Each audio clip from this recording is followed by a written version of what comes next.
The broadcast is now starting. All attendees are in listen-only mode. All right, we are ready to get started. Hello and welcome to the April 28th edition of the Better Buildings webinar series. In this series, we profile the best practices of Better Buildings Challenge and Alliance partners and other organizations working to improve energy efficiency in buildings. This is Joe Invick here, and I'm thrilled to be hosting what is the second in a two-part mini-series focusing on the financial impacts of resilience in commercial buildings. Last week, we talked about the business case for resilience and some of the recent research showing how resilience and financial performance are connected. And this week is all about action. So we're going to be looking at what commercial building owners can do to finance, implement, and report on resilience improvements in their properties. So here's the webinar link for last week in case you missed it. It has been posted to the Better Building Solutions Center for your reference, but today's webinar stands on its own, so you won't be lost even if you missed last week. And on a personal note, I just wanted to thank everyone for attending despite the COVID-19 madness. We've got more than 700 folks registered for this webinar, so clearly the topic of resilience is forefront in everyone's mind, both in a public health sense and in a climate and building performance sense. So thank you all for being with us despite the circumstances. Moving on to the next slide. Again, my name's Joe Invick. I'm the head of clean energy finance at RETEC Advisors and the sector lead for the Better Buildings Challenge Financial Allies. And next slide, please, Marissa.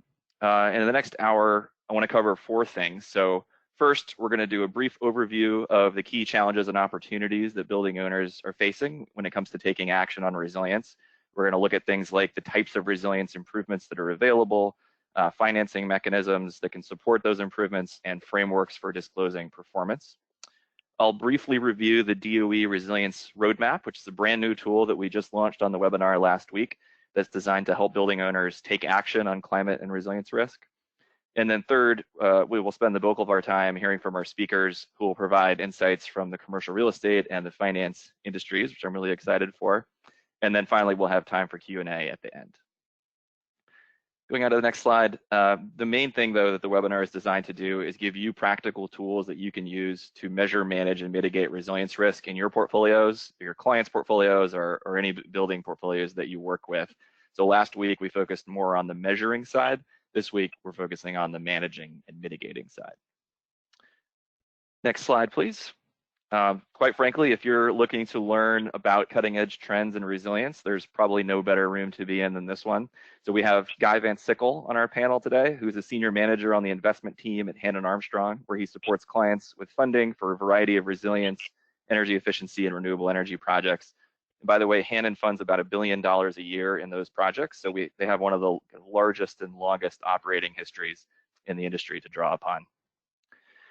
And then we have Mike Doty, who leads the energy efficiency lending practice at Greenworks, which is a commercial property assessed clean energy or PACE financing provider. And Greenworks has been involved in some truly innovative resilience financing deals, including the first ever microgrid project financed with PACE. And it's worth noting that both Greenworks and Hannon are financial allies in Better Buildings, so welcome to them both. And last but not least, we have Brenna Walraven, the CEO and founder of Corporate Sustainability Strategies, where she advises commercial real estate and other clients with over $125 billion in assets under management across pretty much all property types: office, retail, industrial, healthcare, multifamily, hospitality, and new developments as well. A quick logistical note before we get started, just going back to the last slide briefly. For the Q&A, please do send in questions through the chat box in your webinar screen throughout the session, and we'll try to get to as many of those as we can. If it's for a specific speaker, please direct it to that speaker. The session is going to be recorded like last week and posted to the Better Building Solutions Center for your reference. And then finally, like last week, I would ask for your patience in remembering that, like everybody else, we are doing this webinar from home. So if we have any technical issues, please bear with us. Okay, on to the next slide.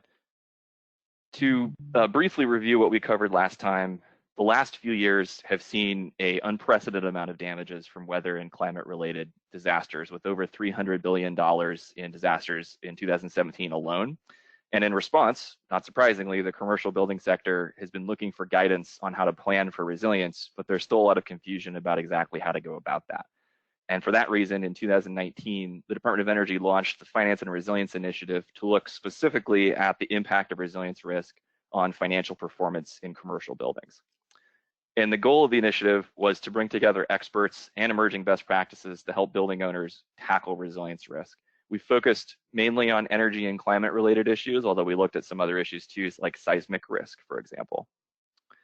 And we formed a roundtable of experts from commercial real estate, finance, insurance industries, and began sort of attacking this problem of what building owners need to make better decisions about resilience in an environment of uncertainty. And the flow chart you see on the right-hand side here is what kind of emerged out of that discussion. So this is the set of steps that a typical building owner will need to take in order to effectively manage resilience in their portfolio. And if you would advance the slide, based on those 6 steps, we then worked closely with our roundtable to develop the resilience roadmap, which is a sort of one-stop shop of resources, case studies, and tools for building owners that are all kind of organized around these 6 steps. And so last week on the webinar, we covered the first 3 steps in the roadmap. This week in part 2, we'll be covering the last 3 steps. On to the next slide. Like I said, we did just launch the roadmap last week, so it's now live and available on the Better Building Solutions Center at the link you see below. Or you can just Google Better Building Solutions Center and search for Resilience Roadmap. And like I said, has a variety of resources and case studies all kind of organized around these 6 steps. But before we get to the speaker presentations, I wanted to briefly review some of the more interesting and I think actionable insights that came out of the roundtable's conversation around emerging trends in resilience. So moving on to the next slide. First is that it's important to define what we're actually talking about here when we say resilience, right? So generally, the roundtable defines resilience as technologies and practices that improve the capacity of a building to prevent, withstand, and or recover from a disruption.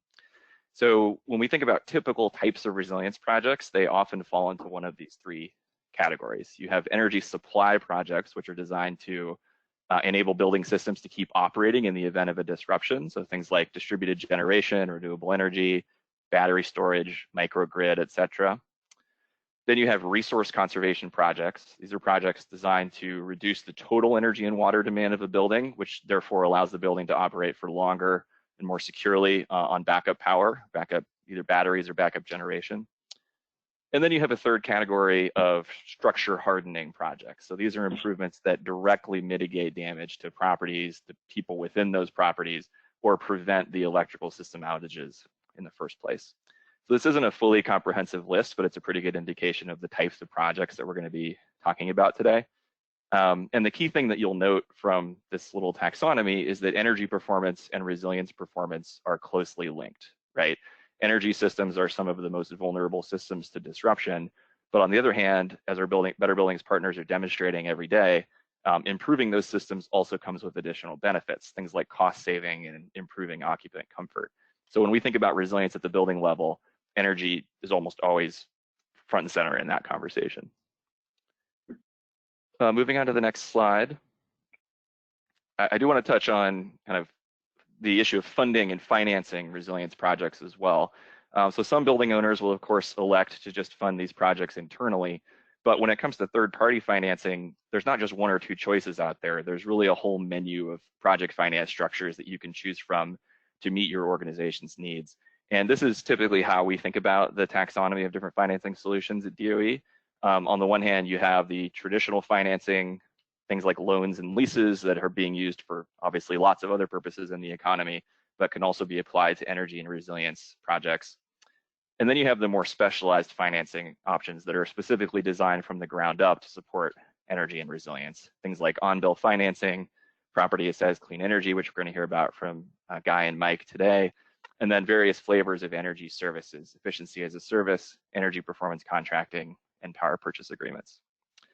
So the key takeaway here, and we'll get into each of these in a little bit more detail later, but the key takeaway is that if you have balance sheet constraints or you have concerns about taking on debt or you have creditworthiness issues or any other specific requirements or limitations, chances are that there is still a financial product out there that can help facilitate resilience upgrades in your facilities, and chances are there is a financing provider who's interested in your project, regardless of what your requirements may be.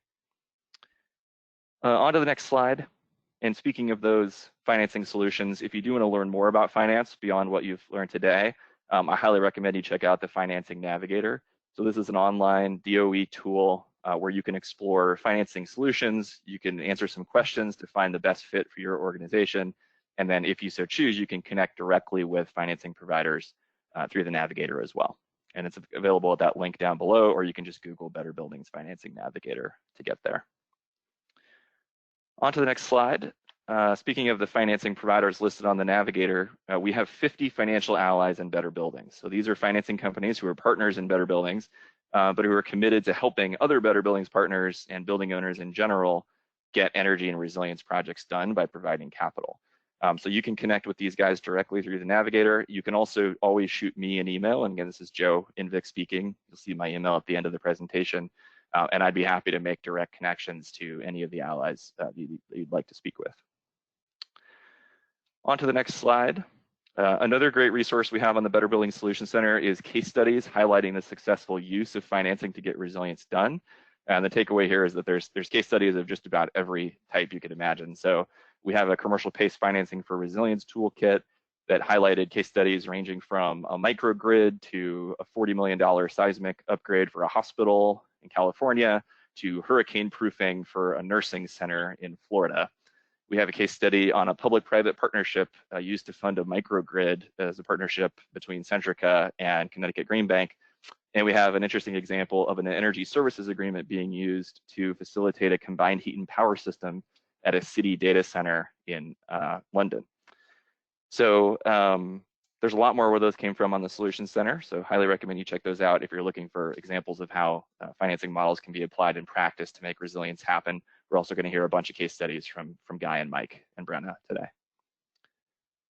And on to the next slide. The final big challenge that the roundtable addressed was the question of how to disclose resilience performance to investors and to the market in general. And if you're a building owner who's paying any attention to sustainability, chances are you have heard of most of these frameworks, or at least some of these frameworks. But the reality is that they differ quite a bit in terms of how they treat resilience and how they compare to each other. So one of the big innovations in resilience recently was the launch of the Task Force on Climate-Related Financial Disclosures, or TCFD, the goal of which is to sort of standardize best practices around reporting on climate and resilience risk. So we'll talk a bit more about these frameworks during Brenna's presentation. And we also have a whole resource dedicated to this in the roadmap, specifically focused on kind of demystifying these different frameworks and comparing them all to each other in the context of the TCFD. And going to my final slide here before I hand it over to Guy, one thing that Brenna or any practitioner will tell you about thinking, is that thinking about resilience is one thing, but it's where the rubber really hits the road is in putting together a plan for your organization. So to help facilitate that, the final resource in the roadmap is actually an outline of a resilience management plan. So the idea is that you could literally just copy and paste this outline into a Word document and start rating your organization's plan today. So this isn't rocket surgery, right? Like these aren't super complicated concepts, but it's helpful to have a framework to at least know where to start if you're sort of grappling with resilience as an emerging issue for your organization. Some of the topics that we cover in that outline are setting objectives, creating a plan for measuring risk, putting in place a process for prioritizing and implementing improvements across the portfolio, and then tying it all together with a communication and market engagement strategy. So we're very excited to have launched the roadmap last week and are looking forward to your feedback. So please do email me if you have any thoughts or questions about this resource, and please share it around. And with that, I'm going to hand it over to Guy Van Sickle, who's going to dive into the various options for financing resilience, as well as some of Hannon's most recent case studies on the topic. So Guy, please go ahead. Great. Thank you, Joe. And a great summary of the resiliency landscape and how it all shapes up. You could jump to the next slide. One more. All right, so Hannon Armstrong, we are the first public company solely dedicated to investing in climate positive investments. And that takes the form of what we basically bifurcate into behind the meter, grid connected, and sustainable infrastructure. And that, within that, we're talking about energy efficiency, looking at, commercial, industrial, solar plus storage, and then certainly, elements of grid connected, larger utility scale assets, and then the more pure play resiliency in terms of adaptation to additional flooding or climate-related events. As it relates to the energy efficiency side, what Joe touched on there, the extent to which you can make a building smarter in the way it utilizes electricity and incorporate redundancies there, that significantly improves the responsiveness and the ability of that building to adapt to downside scenarios. And then likewise, those resiliency projects on the basically water management, flood mitigation, wetlands restoration side has also been a great avenue for us, and certainly one that we are excited to see grow. Our model is basically partnering with top engineering firms out there. So that may be, an energy service company like Siemens or Ameresco or Honeywell, whoever it might be. The large commercial solar installers, so SunPower, Sunrun, Vivint, and then a number of other, engineering firms that implement sustainable infrastructure assets. Jump to the next slide. And the assets that we invest in are very much broad in terms of their geographic and technical scope. So our approach and our financing is basically customized to help the engineering firm that's installing work and the end customer accomplish their goals and needs, whether that's stormwater management around the Chesapeake Bay region, combined heat and power system in the Gulf of Mexico to address hurricane concerns, or a variety of other projects. So I think what's important takeaway here is that there's a solution for these projects, and we're ready to fund there, as well as are a number of other financiers. Next slide. And this is a sense of what these projects actually look like. I would say our average investment size is around $10 million, but that scales up to $200, $300 million in some cases. And what you'll see here is it's a mix of both the energy infrastructure that we've touched on a bit, as well as the ecological and stormwater management projects. So on the efficiency side, again, this is how can customers be smarter about the way that they utilize energy? How can they utilize some energy savings to pay for upgrades that have other benefits, right? Elevating your boilers or your generators out of the basement to protect against flooding. On the C&I solar side, a good portion of our solar investments are now being paired with battery storage, which obviously offers some backup power during downside scenarios. And then again, we have a series of different ways to invest in natural infrastructure, which again and again is proving to be a more cost-effective measure of dealing with things like stormwater and flooding and the effects of climate change, as opposed to your concrete, more dated solutions. So that's just a sort of a snapshot of the types of investments that we make. Next slide. All right, so what we often hear is, oh man, we need to get financing for this deal. We're trying to figure out how to get it done. We can't, seem to get it through. What can you do to help me out with financing? And what we're often confronted with is it may not really be a financing problem. In many cases, it's often getting all the stakeholders on board that this is a priority project. And so for those that are, have this great resiliency plan, are looking to get that implemented, I would say getting the stakeholders on board in terms of, all right, what is the real value add of this resiliency investment? What types of risks are you mitigating? Why is this such a good idea? We understand that in concept, but I think really working to communicate that upfront to all the stakeholders in charge that are deciding, hey, should we enter into a lease to fund this combined heat and power system to protect us against flood events and things like that. And then also thinking about what else is competing for that potential capital, and why is this investment offer a benefit that may not be found elsewhere. So those are the types of things to think about. We're definitely funding these projects. Others are funding these projects too. And the criteria that we're using reflects, how we fund and underwrite other types of capital improvements and other types of energy projects. Next slide. Guy, we already received a question, really a comment, congratulating you on your use of the SpiderMan meme. So just wanted to pass along that critical I got a little pushback from my my comms director on that one, but decided to hold true. So thank you. All right. So in terms of how do these projects get funded? So, if you're a municipality, if you're a corporate, you can issue general obligation debt and, take those funds and use it to invest in whatever type of resiliency project you like. Similarly, if you're a municipality, you may look at something like stormwater fees. This is something that's done in Maryland and Pennsylvania in terms of funding the cost of stormwater management out of the proceeds from, basically additional fees from the taxpayers. And next, you have a lease agreement, which would be something that doesn't take, full bond approval process. You don't necessarily have to go through as much of a kind of the bureaucracy there. But again, it's going to be a fixed payment obligation over the terms of the lease.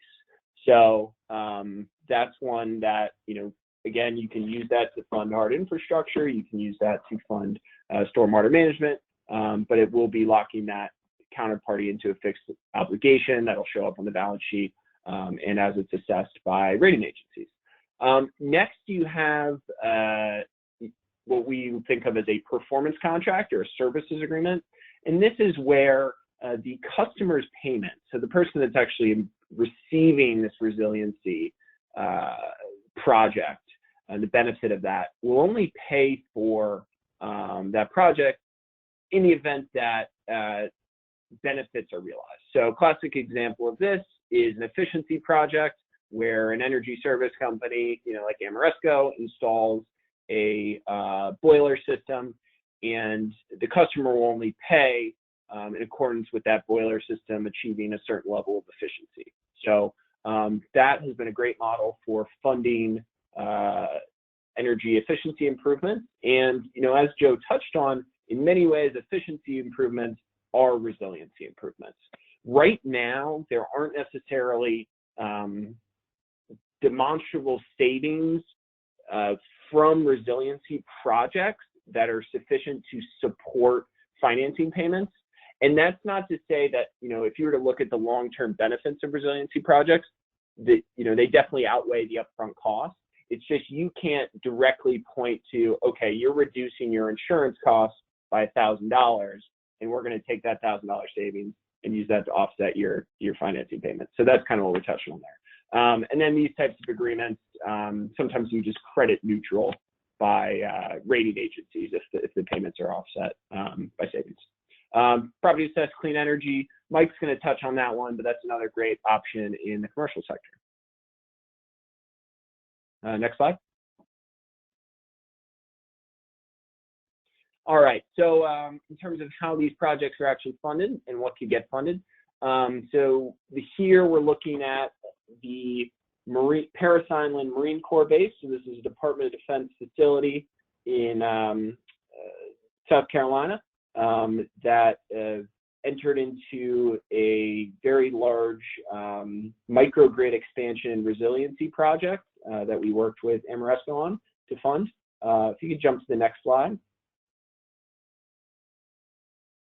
And what this highlights is the goal of the base and the goal of the Department of Defense officials operating the base was to really improve resiliency and ensure that they were able to operate in downside events, whether that's a natural disaster, an act of terrorism, some sort of other outage on the grid, and still be able to keep up critical operations. And so what they were able to do, and what Ameresco provided for them, was an ability to basically island portions of their operations, turn down certain parts of the non-essential portions of the base, such that they could keep critical operations running through an advanced control system, as well as having a combined heat and power plant on base that could do black start, so without grid assistance to start back up, battery storage, and solar there. And this is really a combo of where they were able to take the higher payback lighting and water fixture items and use the savings of that to subsidize some of the longer payback resiliency measures, such as on-site fuel storage and resiliency improvements to things like windows, roofs, and that type of thing that may not pay back particularly fast. Next slide. All right, and then another model that we have is how can we think about just funding really these sort of pure play adaptation projects? This one is highlighting a stormwater management project with Maryland State Highway Administration. So jump to the next slide. All right. So in terms of how this one ran, really the end goal here is to reduce the amount of sediment and chemical flow and nutrients into the Chesapeake Bay. The Maryland State Highway Administration is working to comply with obligations of the Clean Water Act to reduce that type of effluent flow. And our partner, Greenworks, is an entity that is very skilled in upgrading natural infrastructure to reduce that type of flow. And so basically what we did is we funded the stream restoration in portions of Maryland, such that the Greenworks was able to generate credits, stream restoration credits, based on the amount of stream and the length of stream that was mitigated and improved, and then would sell those credits to the administration over time. And so this was a way that the Highway Administration avoided having to fund that $18 million up front, could alternatively pay for that performance over the period of the contract only if those credits were generated and validated by third party. And what Hannon Armstrong did is we funded the upfront. I just want to do a quick time check. Got about 30 seconds left. Great. So yeah, great public-private partnership to fund natural infrastructure. And we'll be wrapping it up right there, but I think there are, we are glad to support a number of great clients, a number of great projects here. So look forward to hearing from you all, and please reach out should you have any questions that we might be able to help address. Awesome. Thank you, Guy. So now we're going to hand it over to Mike Doty, who's going to talk specifically about PACE, Property Assessed Clean Energy, and why it can be a powerful tool for enabling resilience in commercial buildings.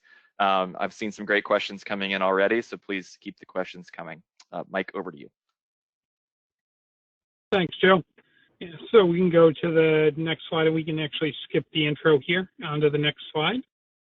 Just a little introduction for Greenworks Lending. So we're an organization that was founded in 2015 that specializes in CPACE, Commercial Property Assessed Clean Energy, now operating in 20 states across the country and growing every year.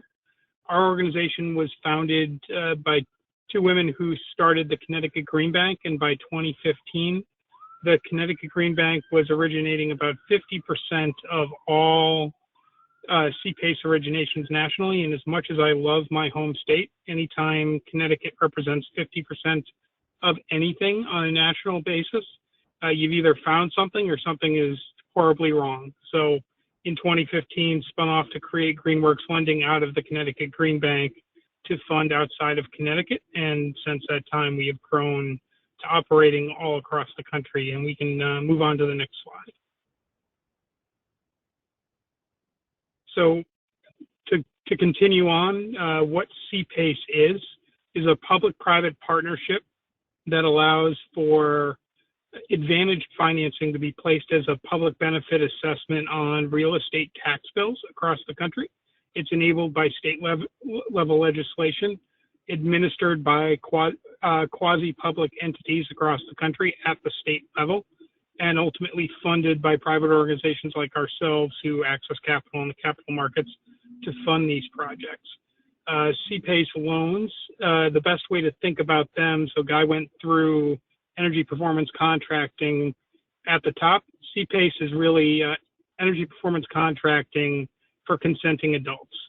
You were taking all of those same attributes and benefits that energy performance contracts give, while taking out some of the cost and regulatory hurdles that exist when you're trying to implement a energy performance contract, particularly in the private sector.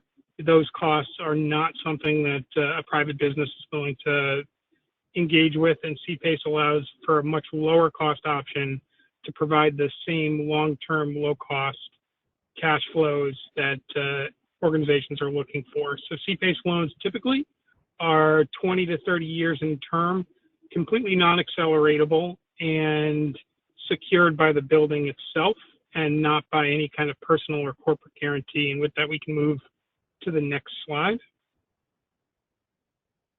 The three main benefits of CPACE: we can finance 100% of qualifying measures, which include energy efficiency, renewable generation, and resiliency, as I'll cover a little bit later on. It will make even long payback period projects cash flow positive and require no out-of-pocket investment.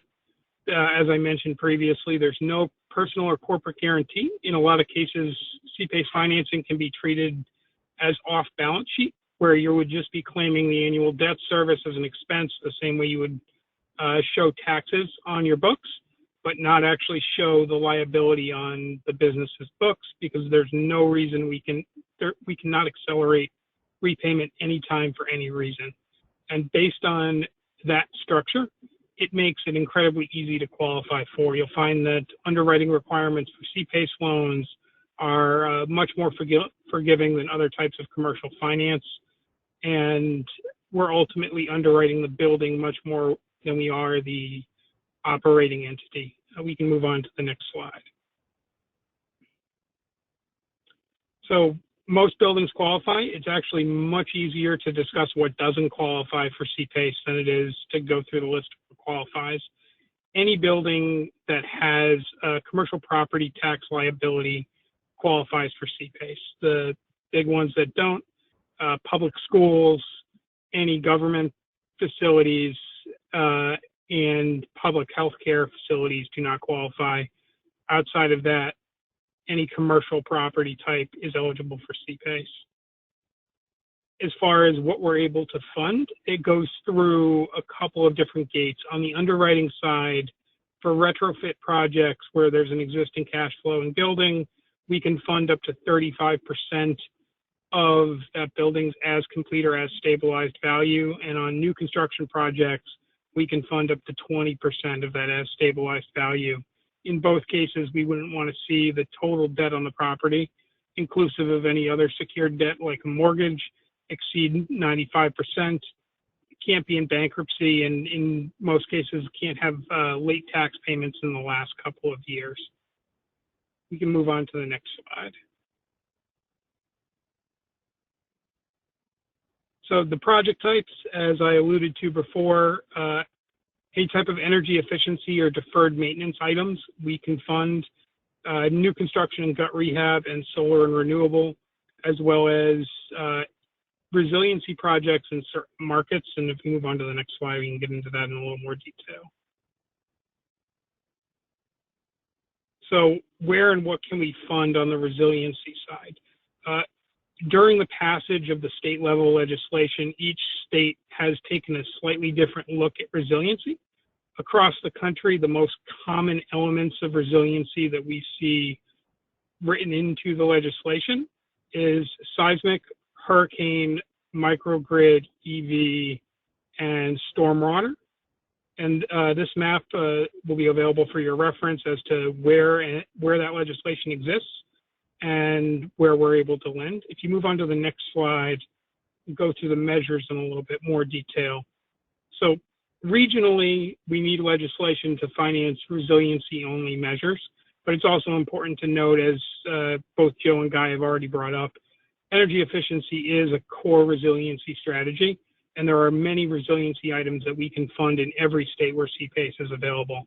So combined heat and power has strong cash flows in many environments, and we can fund that regardless of whether microgrid legislation is on the books. energy storage. If you're using that for both resiliency and peak load mitigation, we can absolutely fund that. And a topic that's coming more and more relevant in what's going on today. So UV disinfecting systems for HVAC is absolutely something we can fund in most states. It has energy and maintenance benefits that will pass the CPACE test, even if there isn't state level legislation that ultimately talks about resiliency as a CPACE measure. Regionally, seismic, stormwater, EV, hurricane, flood mitigation, and larger microgrids, we would require that individual state to allow us to fund that through their regulation. The one caveat there is microgrid may end up being able to stand on its own. It sort of straddles both categories. You can move on to the next slide. So to dive a little bit more detail on what types of systems that we can fund, HVAC systems, any kind of heating or cooling system is absolutely a great target for CPACE. Those tend to be the largest capital investments and largest maintenance costs of commercial buildings and have longer payback. So those two categories, I would say, are the strongest targets for CPACE, but we can also fund automated building controls, low-hanging fruit like faucet aerators, spray valves, shower heads, high-efficiency lighting, VFDs on motor loads, and building envelope improvements as well. So while building envelope oftentimes, particularly windows, would require a comprehensive package with some good savings measures attached to make that screen, in many environments we can fund building envelope improvements as well. Move on to the next slide. While this is mostly about resiliency and not hugely on new construction today, I did want to just share quickly the value proposition for CPACE in new construction. While different than retrofit and renovation, where you have an existing building where you're trying to reduce operating expenses, on the new construction side, we're oftentimes replacing expensive mezzanine debt or preferred equity to significantly increase the returns on capital for a development project. And given our looser underwriting requirements and long-term outlook on the buildings, can also come in late in the capital stack and really help get a building across the finish line if there are some unforeseen circumstances that create a shortfall in capital closer to the finish line of a new construction project. We can move to the next slide.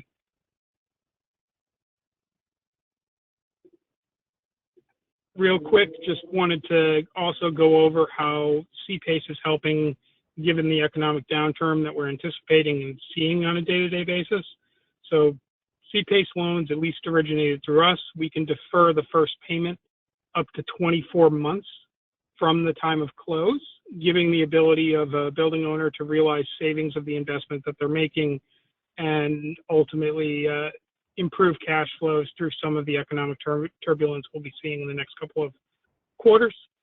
We can also retroactively fund projects that were already complete that qualify for CPACE up to 3 years in California and more commonly 1 to 2 years across the rest of the country where CPACE is enabled.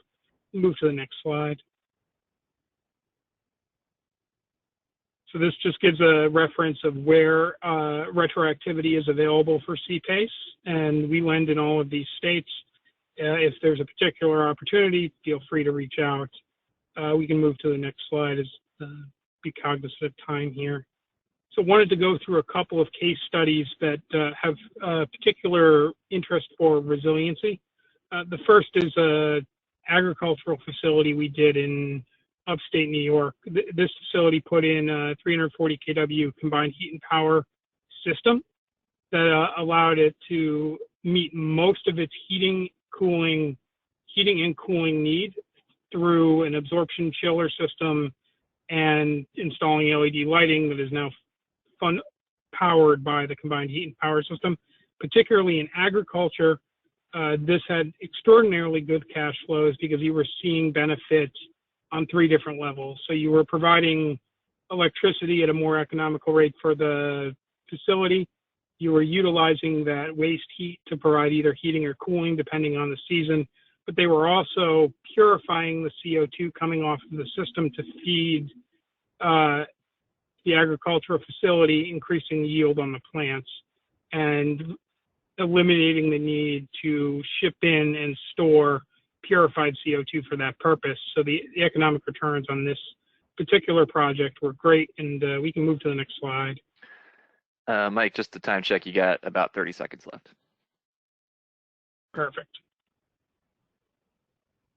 Move to the next slide.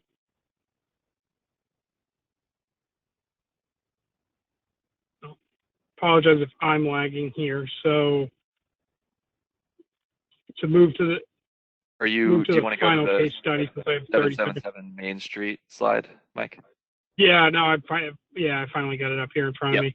So this was a microgrid project in Hartford, Connecticut, achieved LEED Platinum, really strong cash flows as well, and took advantage of mechanical controls. And I'll sort of keep it moving here so we can, the next case study is a little bit more of the same anyway, and you can pass it on to Brenna. Awesome. Thank you, Mike. I appreciate that. We might try to run a little bit over here, maybe five or 10 minutes over the hour to get to more questions at the end. So, but last but not least, we have Brenna Walraven, who's going to talk a little bit more from the commercial real estate perspective on why resilience matters and kind of how to effectively disclose resilience performance. Brenna, please take it away. Yeah, thanks, Joe. Appreciate it. Great presentations thus far, and let's just get right into it. So go ahead and advance through the first two slides to get to my agenda. Go one more, advance. So again, I'm going to talk a little bit, we've heard a lot about some great how, but I'm going to talk about the why and the business case for resiliency. I also want to really touch on the growing investor interest, which is read pressure, increasingly true what I'm seeing with my clients. The alphabet soup, as I like to say, there's an app for that. There's also an acronym for that. And so I'm going to talk about some of the different acronyms that speak to benchmarking and disclosure of climate-related risks and opportunities, and then wrap up with future expectations on this topic. Next slide. So I think it's important context on this is to understand the growing impacts, and we've heard a couple, but I'll just touch on a couple metrics that I think are kind of compelling. The cost of US disasters has quadrupled since 1970 and is averaging about $100 billion a year. I also think it's important to understand the risks are everywhere. I think people often think that climate change and these kinds of risks are only on the coast, but in fact, in 2017 alone, 1/3 of US counties, had some of the declared some sort of natural disaster. So it's everywhere and it's increasing. And in fact, the good news is that there's ways to mitigate that. And we're going to talk a little bit about the business case. The final point is that Moody's increasingly has said back in 2017, so over 3 years ago, is that they will be taking these climate risks into account in their credit ratings. So what they've said is if you're not preparing for and addressing climate-related risks, your credit ratings will be downgraded, which will impact your access to capital. So it's starting to have bigger signals. Next slide, please. So first, as somebody who spent almost 30 years in commercial real estate operations, I'm really used to having a plan, a policy, and a program for how to prepare for just about everything in real estate. So I think it's something that comes natural, and resiliency is no different. So we have to prepare to reduce risk. If you can click. And really what that needs to include is business continuity efforts. And boy, we're seeing that now with the pandemic. And I've got clients and I've seen their preparedness plans and pandemics in there. And it's like, yay, we can prepare for all sorts of issues, and resiliency increasingly is part of that. But it also needs to not only include the building and support teams and services, but also building tenants. And understanding, yes, it's their responsibility to have the plan, but is it a reasonable plan? Are they making unrealistic assumptions in their plan? That's where you can step in and help. One more click. And this ultimately comes down to my friend Mr. Rogers' comment about, be neighborly. And what I mean by that is, are you reaching out to not just your partner buildings, but one more click, but also to embrace the community at large, because we're only as strong as our weakest link. So knowing what other property owners in your submarket and overall region are doing and how they're preparing in terms of egress and ingress, for example, but also how do first responders, where are they going to and how are they going to communicate, talking to city and county agencies, as well as sustainability and resiliency offices is ultimately about, again, better communication and planning to prepare for these kind of resilience events. Next slide, please. So I wanted to talk briefly about the business case, and there really is a business case, and I like to use the phrase save more than we spend, not only in the long term, but also in the shorter term. And you've heard some of those solutions from Guy and Mike on how there's ways to structure things to help you do that. But it's also important to understand that these efforts are going to impact brand, and that's very hard to rebuild if it gets damaged. And there are win-win solutions on how to save costs. And ultimately, this risk is going to get priced into real estate. And if you're reducing it, it's going to enhance value. So sustainability not only means measuring, monitoring, managing, but it also needs to include resiliency adaptation. And ultimately, since sustainability and specifically resiliency is increasingly going to be viewed as a proxy for not only good management, but also risk reduction. Next slide, please. I think it's important to understand as it relates to investor pressure and interest, we have to have some market context. Why are they increasingly asking about these things, and in some cases requiring better efforts, not only in environmental, social, and governance, but resiliency specifically? One is these increasing climate-related legislative and regulatory requirements. So we know in the US, energy benchmarking disclosure is on the rise. There are over 30 cities, 2 counties, 2 states that require you to benchmark and disclose energy performance. But we also have local law 92 in New York, where there's effectively a cap on carbon based on your use of energy. So these are going to increasingly come up. So how we prepare for those, as we talked about, and as Joe talked about at the beginning, energy and resiliency are often linked and part of our strategy. The Security Exchange Commission ruled in 2011 that firms, if they have a potential material risk around an environmental topic in the eyes of the investor, and that's important, then they must disclose it. And we'll talk about how those disclosures are happening and frameworks for that. So ultimately, not only are investors inquiring, and appraisals are increasingly including sustainability, particularly because there's more energy benchmarking data and other information to track performance, but we're also seeing the demographics shifting, and more people are starting to care about this stuff, which means it's going to put more and more pressure, not only on investors, but all of us. Next slide, please. I think another touch point on this, GeoPhy partnered with the climate risk assessment firm 427 and found that, and did an analysis and found that 35% of real estate investment trust properties are exposed to climate hazards. I think it's important to note that that's not companies, that's individual properties. Over a third of properties had these exposures.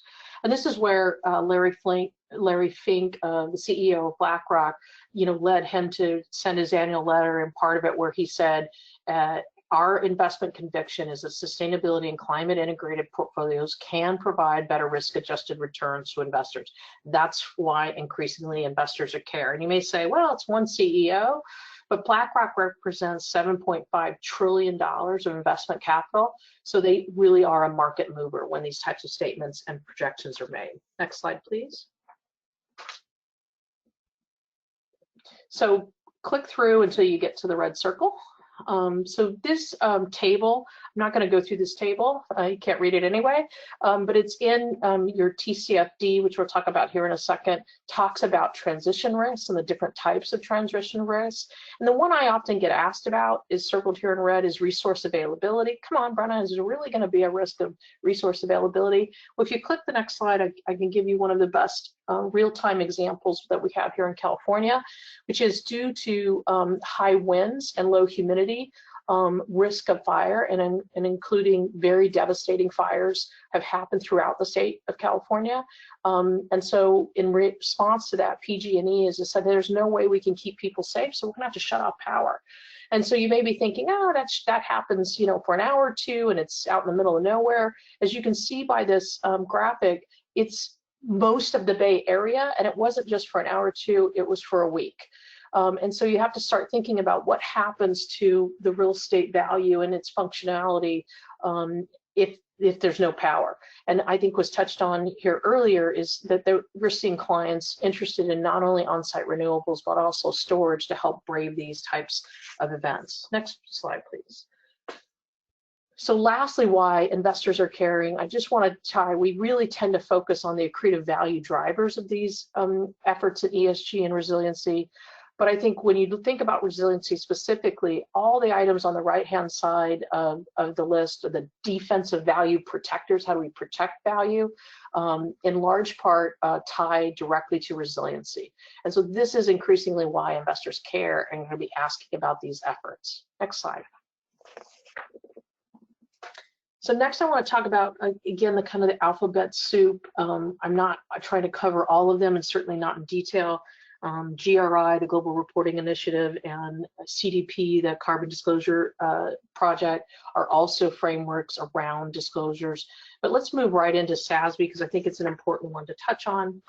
Again, if the investor would see a potential material impact to financial performance, since 2011, you're required as a public company to disclose that information. What was happening in 2011, 2012, early on, is companies were putting boilerplate disclosures. Hey, I have that risk. What SASB sought out to do is help companies understand what's material and then how to properly disclose not only what the risks are, but how those are being managed. And also fundamentally include these types of efforts in formal strategic planning and making sure that there is recurring materiality assessments. So SASB was a framework for how to better disclose material risks and opportunities. Next slide. Now, GRAS is something all again different, but certainly touches on the same concept. It is the GRAS, or the Global Real Estate Sustainability Benchmark, is actually a framework for benchmarking performance of portfolios. And you get benchmarked against peers around environmental, social, governance elements, but there's also a specific resiliency module for you to benchmark your performance specific to resiliency.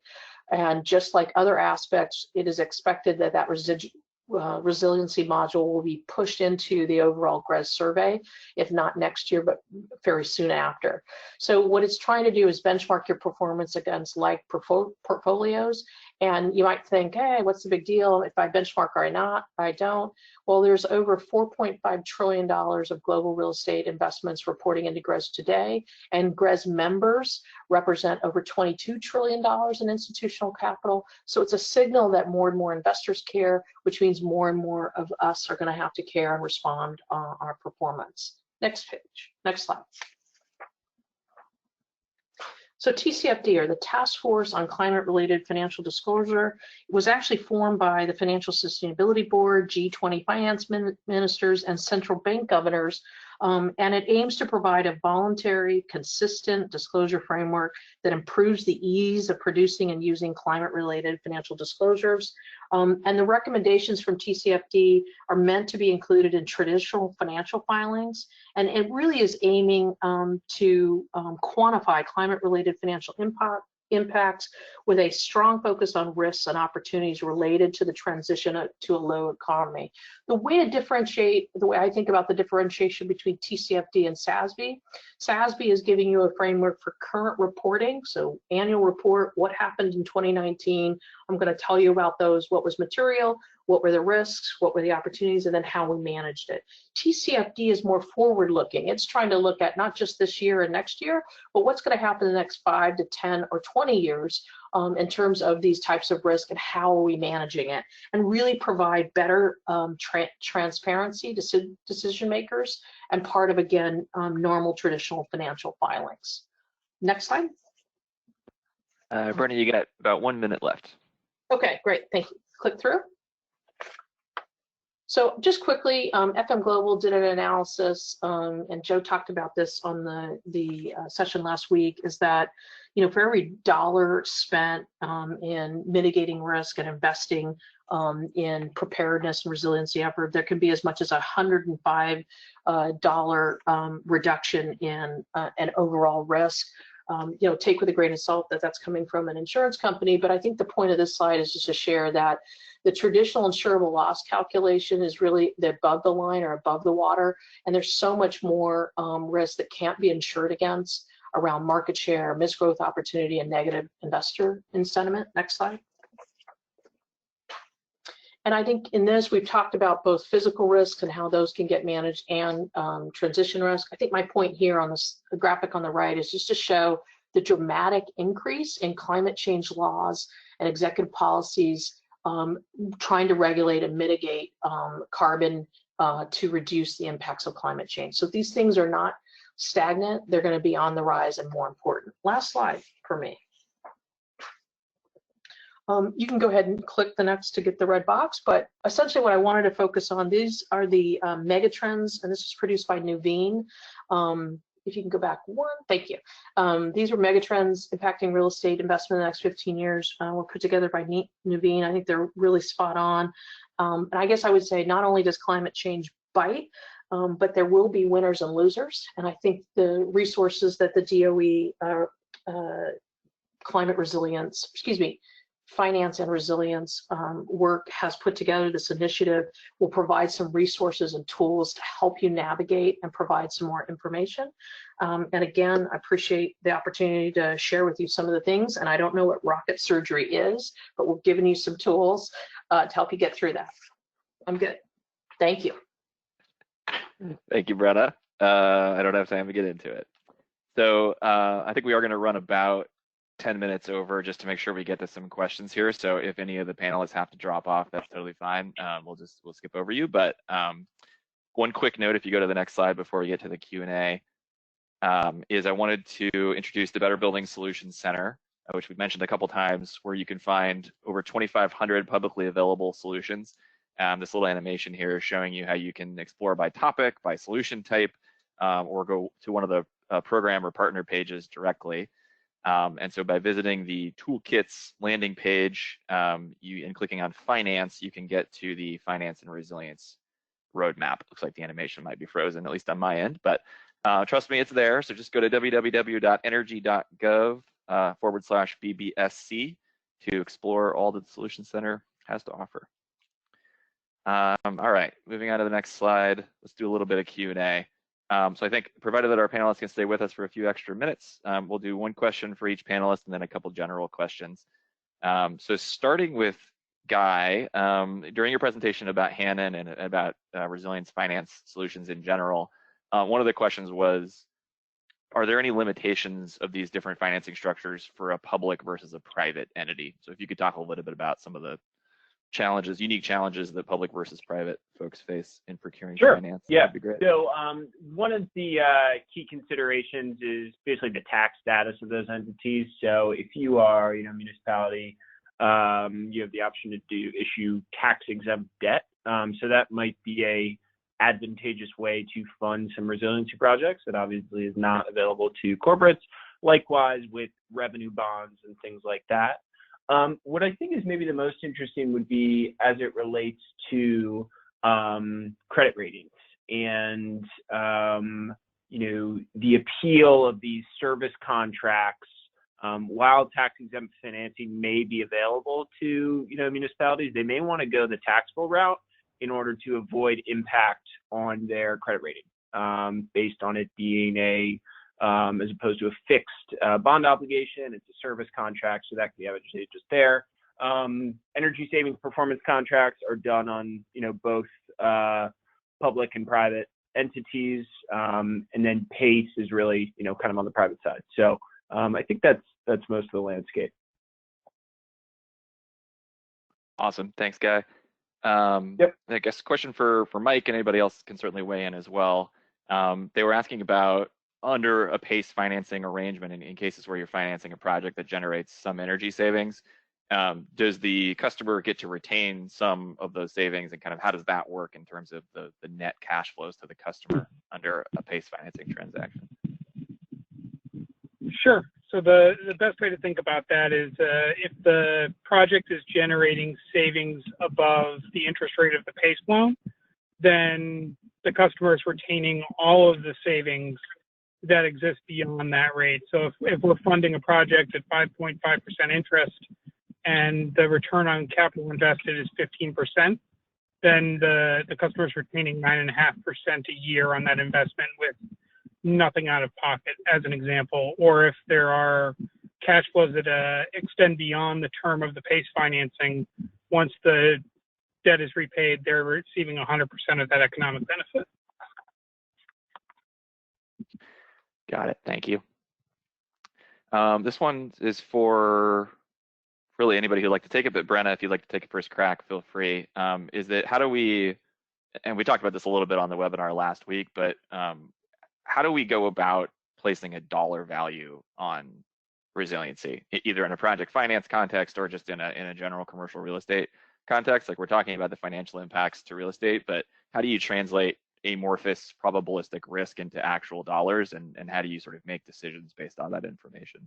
Any insights, Brenna? Yeah, it's a great question and probably could be an entire webinar to itself. But I do think ultimately lenders, and I'll give an analogy, but lenders are looking at risk, and it's going to be an increasing, given our current pandemic environment, there's going to be a heightened awareness on all kinds of different risks.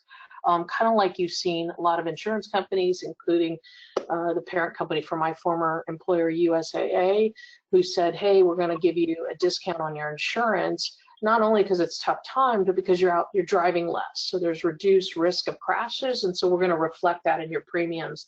I think the same thing is happening with both lenders. Is when you make some of these improvements, not only in efficiency, but also in resiliency, you're enhancing the collateral. And as that collateral gets enhanced, that reduces risk. And so that could manifest itself in better terms, like lower interest rate or more available debt that can be taken, all of which drives ultimately value proposition as it relates to net cash flow or net funds from operations. So I think that's where it's going to start coming out more and more.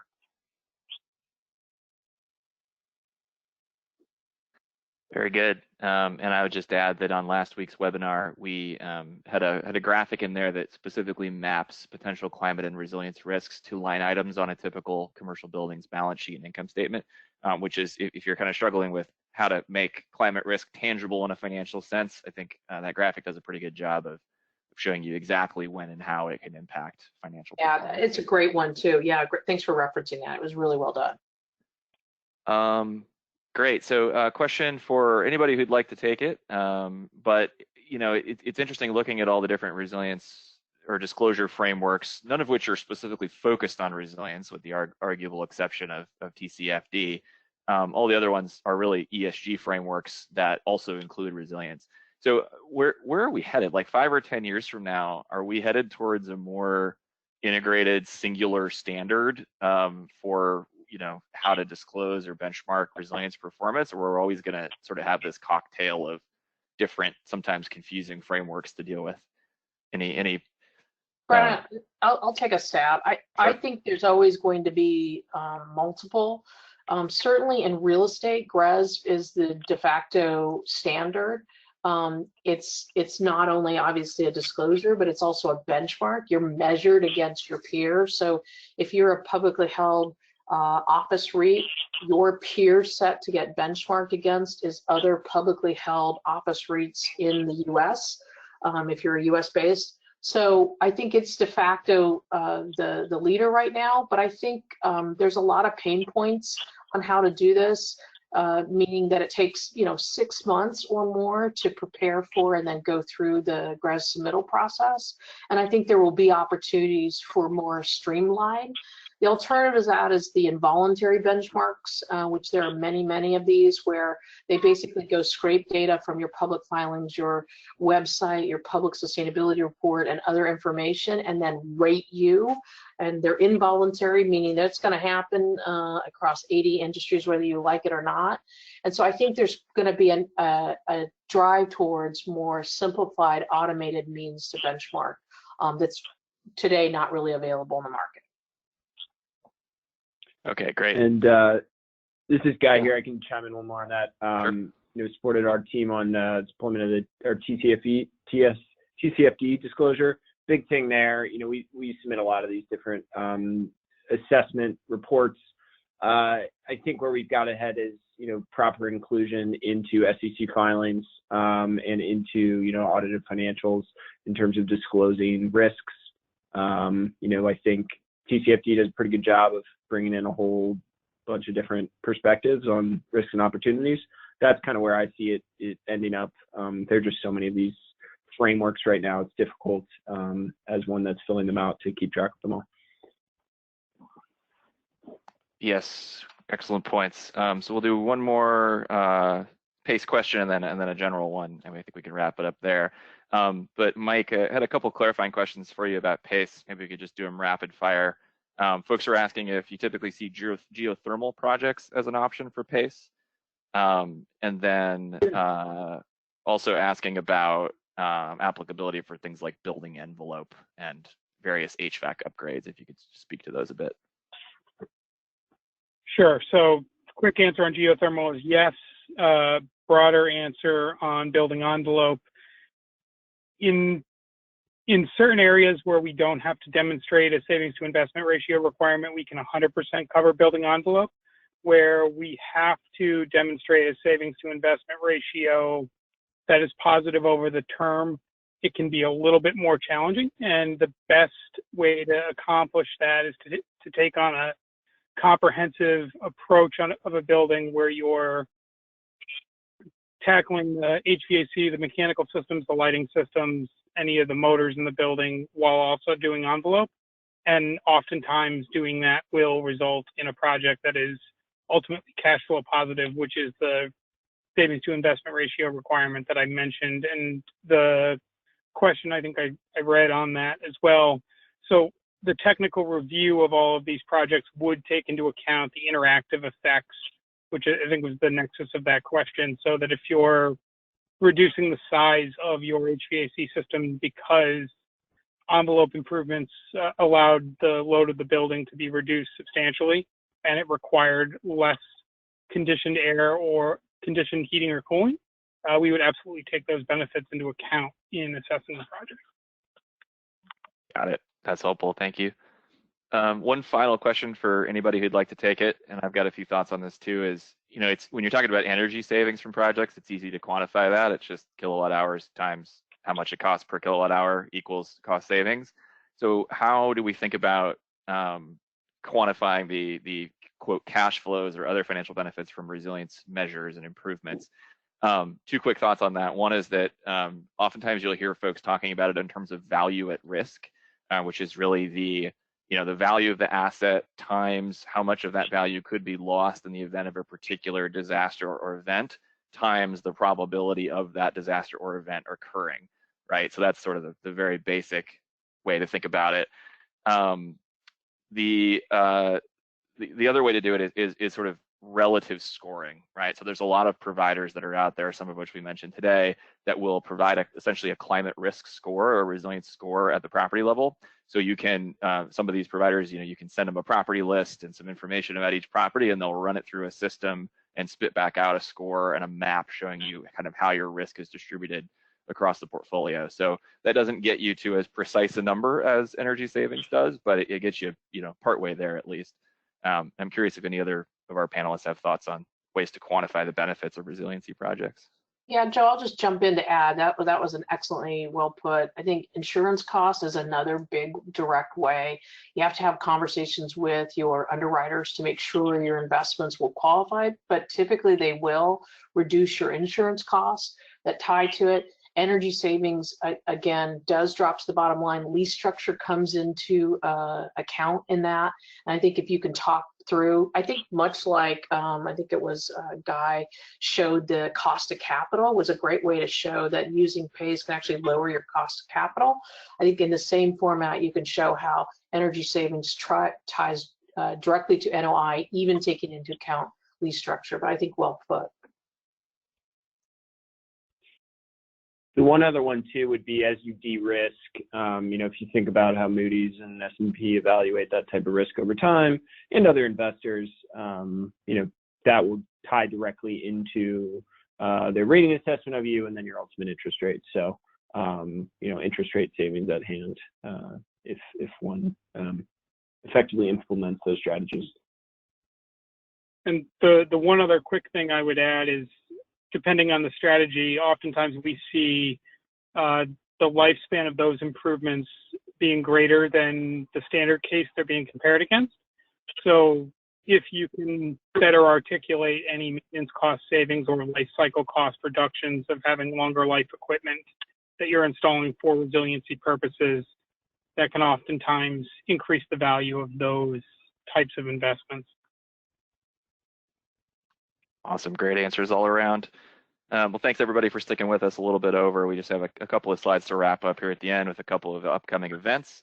So if you go to the next slide, the 2019-2020 Better Buildings webinar series has taken on some pressing topics like this one from across the energy management world with new experts that have led these conversations each month. So we've got only 2 webinars left, but all the previously recorded webinars are located in the on-demand webinars library. And moving on to the next slide, we also wanted to mention, hope you can join us in May for actually there's only one left, my apologies, one final installment of the Better Buildings webinar series. So for the past 3 years, 18 Better Buildings partners have been working through the Smart Labs Accelerator to reduce their energy intensity in labs through the development of a Smart Labs program. So this webinar is going to look at some of the best practices for developing a Smart Labs program and feature results from those accelerator participants. On to the next slide. We have assembled a couple of additional resources here, just links to the roadmap and to the Navigator again, so you have them easy to access. On to the next slide. We are still doing the Better Buildings Summit this year, but it has transitioned, the Better Buildings, Better Plants Summit has transitioned to a virtual leadership symposium. So it's going to be June 8th through the 11th for 4 days of webinars and peer exchanges with fellow industry stakeholders and experts. It's going to be free to attend, and registration is now live on the Solutions Center, so you can visit the link down below to learn more and register today. And going to the final slide here, I just want to thank our panelists again for taking the time to be with us today. Feel free to contact any of them directly at this information or these email addresses you see here. And then for any general inquiries, you can click on the green icons on the left there to find out more. I do want to encourage you to follow the Better Buildings Initiative on Twitter for all the latest news, and you will receive an email notification with the recording of this webinar and the associated slides once it's posted on the Better Buildings Solutions Center. So thanks everybody, and have a great day. Thank you.